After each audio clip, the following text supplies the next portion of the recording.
magic. It's a funny thing, isn't it? We can mend the fabric of this world like it's nothing, yet what if that magic was taken away? It's part of you that we take for granted, and what's left, the fire's gone.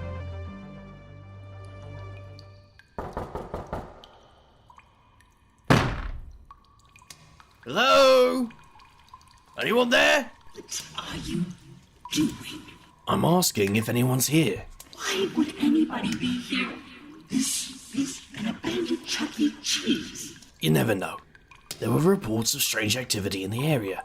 Figured this would make a good hiding place for a monster of some sort. And you thought that kicking in the door and shouting, "Anyone there?" like an idiot was a good way to deal with potential monsters? Well, taken by surprise. Show no fear, innit? No one expects an idiot to kick down the door. You're a fool. Anything with an ounce of intelligence would know not to answer and then gain an advantage on us. In any case, we have more important matters to discuss. Is this about the Swift and the Seething movies again? This is why the Toretto races. Because he's undead for 3/4 of a mile. What? Why? How are you thinking about this now? This task bores me. Fan theories are far more intriguing. I'm sorry. Before I tore you out of the abyss, you didn't have a chance to tell me that the entire bloody place consists of a sentient colony of ants that assemble stuff at will and that they could leak out without you. Now that you're gone, they're toddling off into the world of the real to build stuff of nightmares.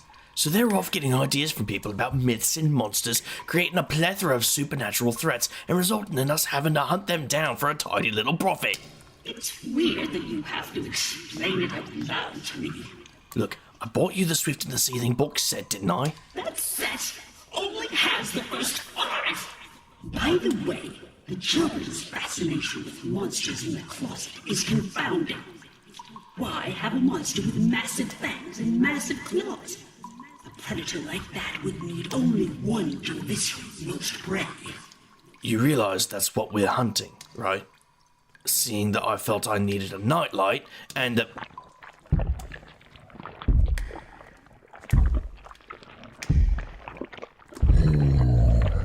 What is this? A street magician. He looks tough and chewy. Most gamey. Waiter, send it back. the Trials drawing didn't do the bogeyman justice. It looks like something out of Clive Barker's Happy Place. 6 feet of pale monster with a bow tie? And he's pretty well spoken, too. Sorry, mate, this place ain't zoned for your level of ugly. Gonna have to relocate you back to the Abyss. You know the Abyss, right? Nightmare fuel 24/7. You'll fit right in. I'm sorry, my gunman. Due to new management, we'd much rather stay here. Besides, with the imagination of the children here, we can inspire a new wave of monsters. By the way, Mr. Valentine... The bogeyman fades back into the darkness. I suddenly remembered the feeling of being a child again, when the dark held monsters. I draw my lucky Zippo across the red-haired fire starter on my arm. The fire comes to life. Sickening purple radiance lights up the room. We ain't in the old restaurant anymore. We're back in my childhood bedroom, when monsters looked under the bed and scratched at the closet door. I dare you to come in, mate. The inside of my head ain't exactly welcoming. And just like that, your fears are mine to feed upon. And what is that? I'm your nightmare, you too big excuse for a monster. Anniversary? How? It's complicated, and she's hungry. Hiya, Drunky Pan. What the? Reeza? It's me.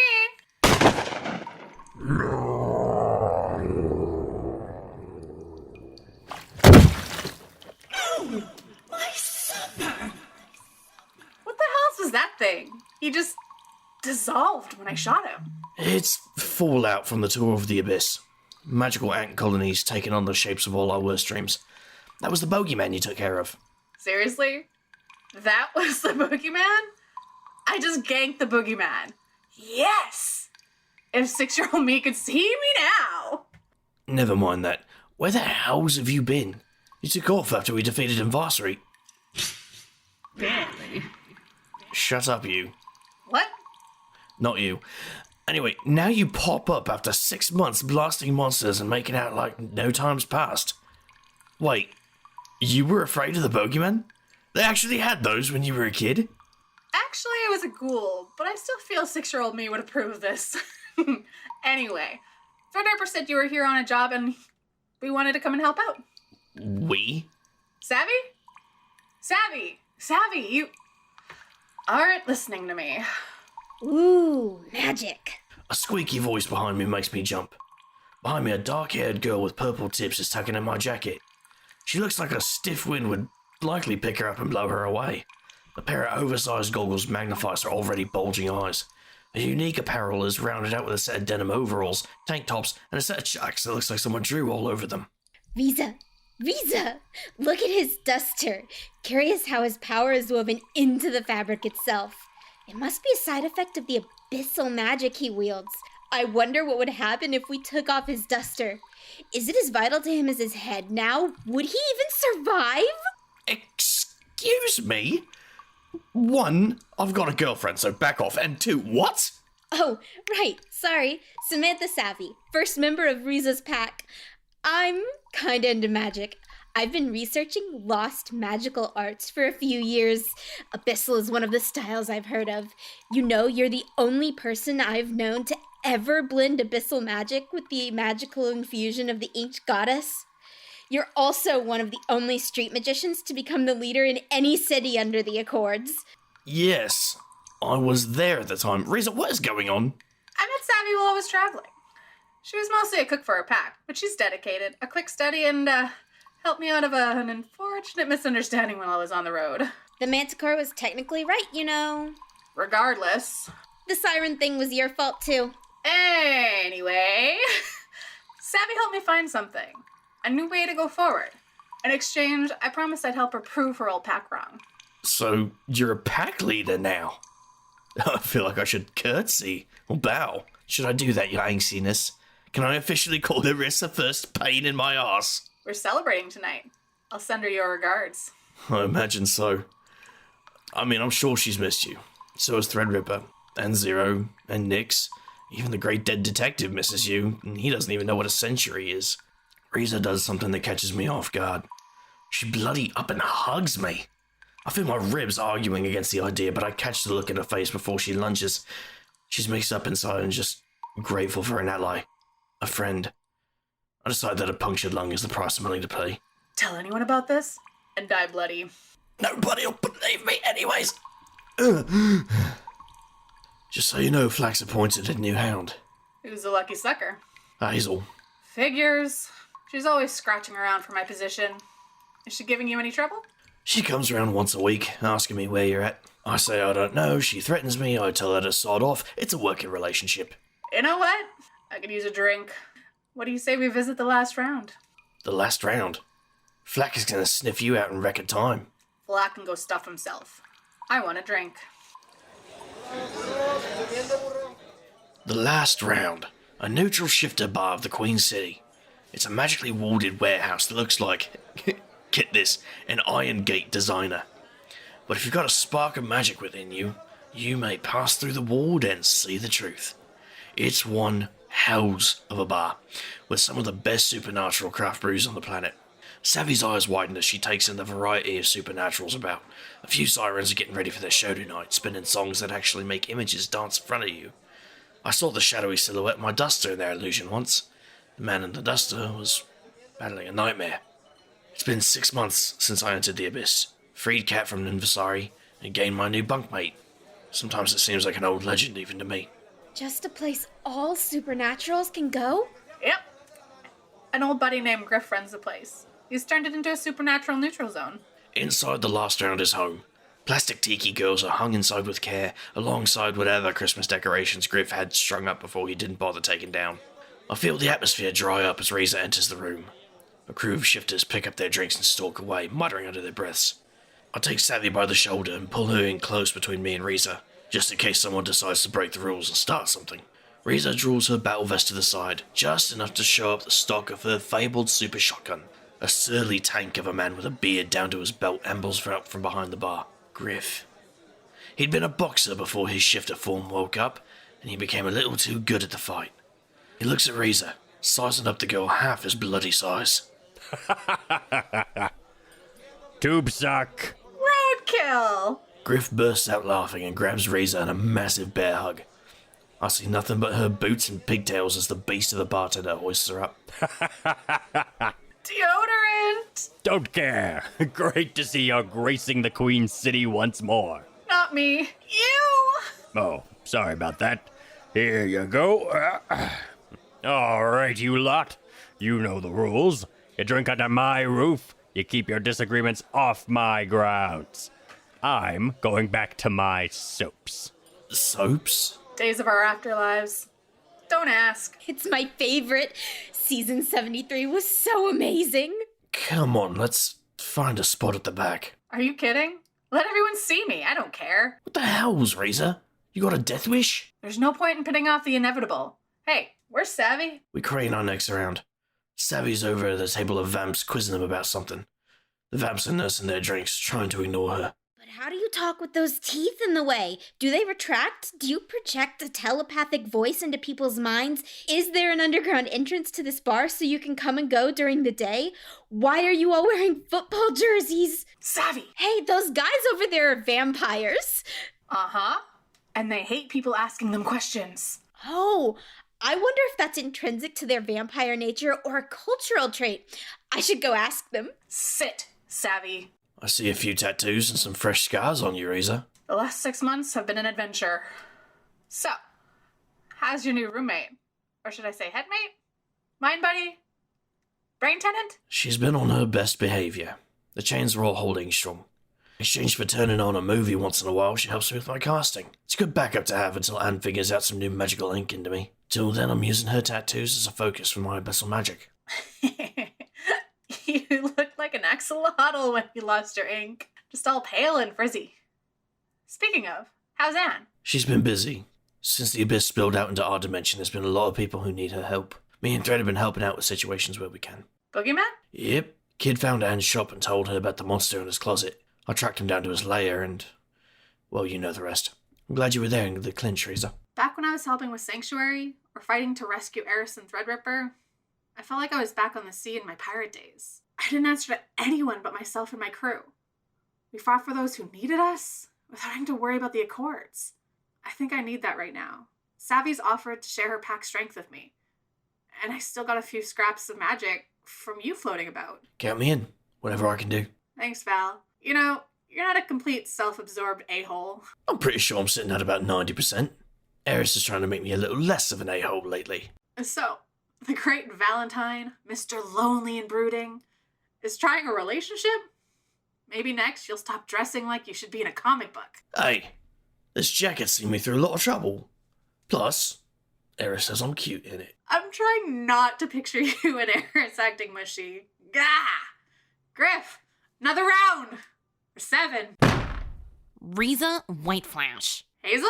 The new hound of the shifters stands at the door dressed in full motorcycle leathers. She's a clean 6 feet and built like a brick wall. When Flack shows his new hound, her first task was to bring Reeza in. Looks like she's collecting. Flack wants to see you. I'm still drinking. Tell Flack. You know what? I'll tell him myself.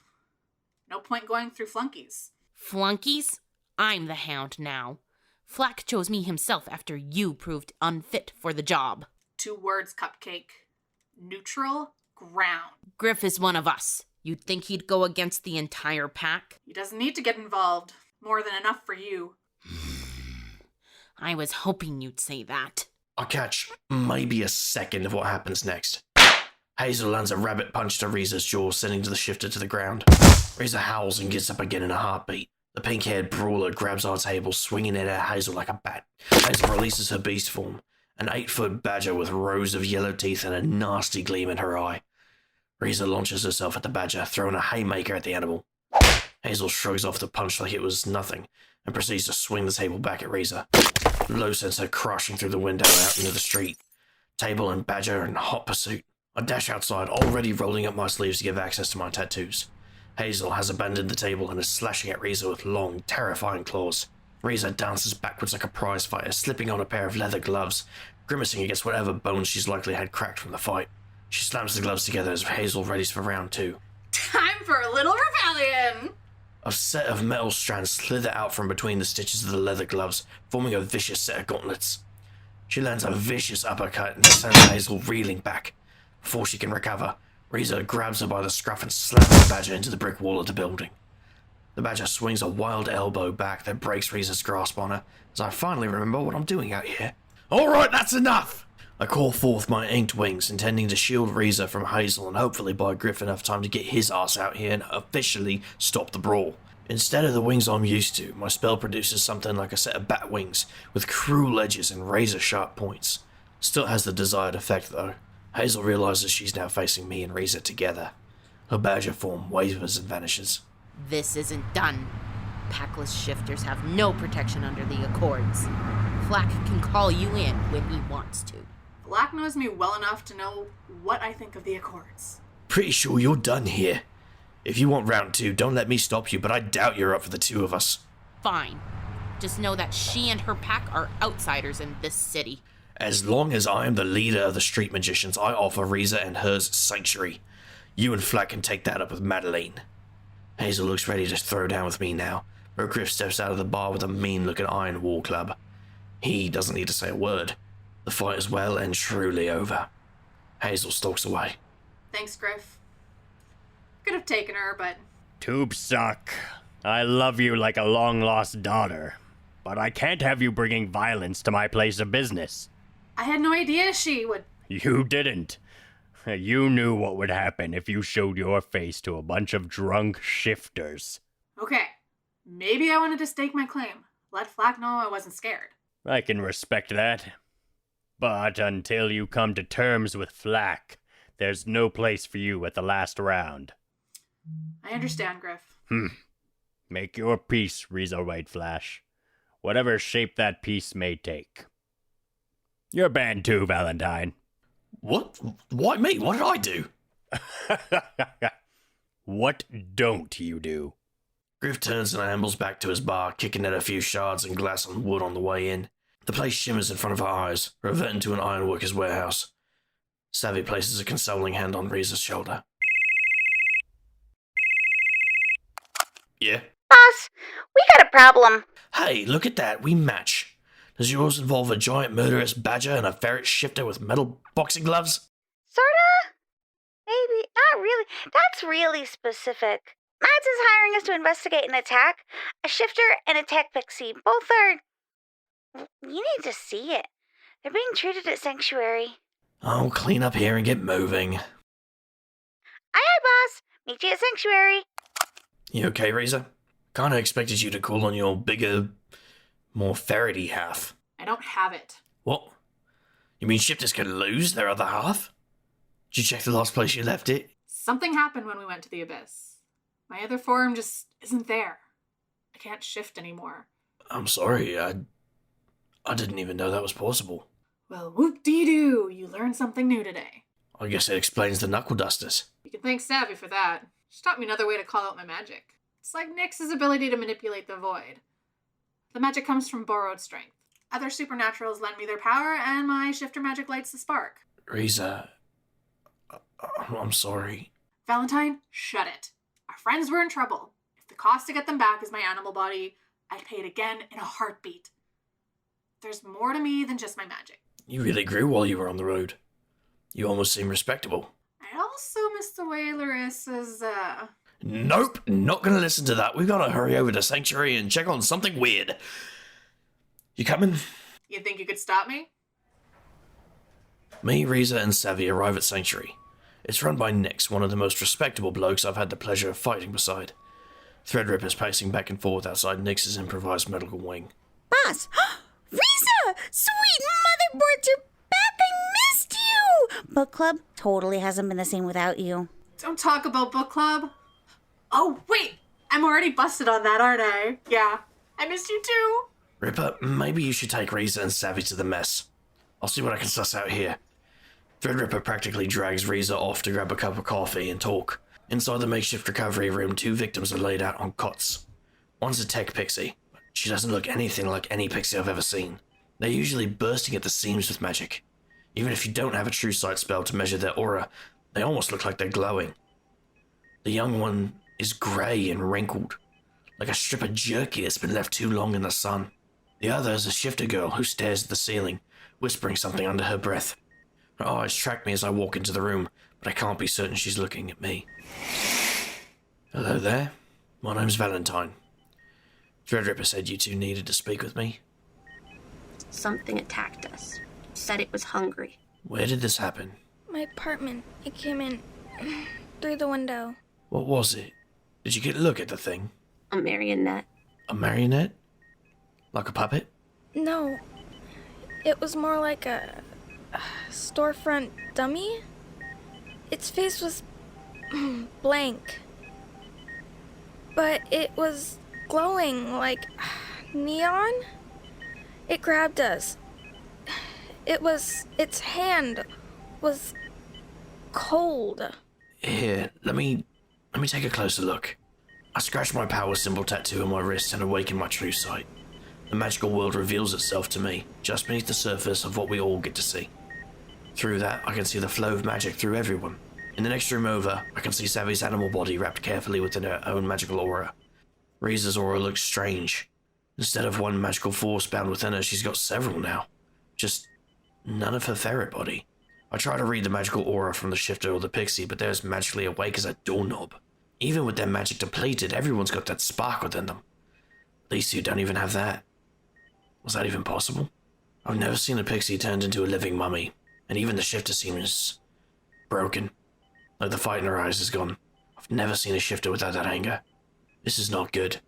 I give her my best I know what's going on smile, the one that Eris taught me, and take her hand. What do you see? It's okay. I'm here to help. Me and Reeza sneak into the shifter's loft. I have my Zippo at the ready. Reeza's prepared with her super shotgun. Inside, reclining on the couch and flipping through channels on the television is something. Just as that poor shifter said, it looks like one of those creepy storm mannequins, but with a bunch of glow sticks stuffed into it. A board creaks under my foot, and its blank face swivels towards us. It holds up one finger in a gesture that can only mean hold on a moment. Then it takes out a Sharpie and draws itself a set of eyes and a frowning mouth on its gob. The lines animate and suddenly there's a working face on the creature. It favors us with a toothy grin. I just finished dinner, and someone brings me dessert so promptly. How lucky. My lady will enjoy the leftovers. Sorry, mate. I'm bad for your health. Bad for mine, too. Maybe you can tell me what happened to the magic you took from the other two before me? A shifter and a pixie, they'd really appreciate the return. Oh, I'm sorry. That magic's gone. It's on its way to my lady. We're so very hungry. I need all of it. I can wake her up with enough stored power. I need to feed. I need to... Ow!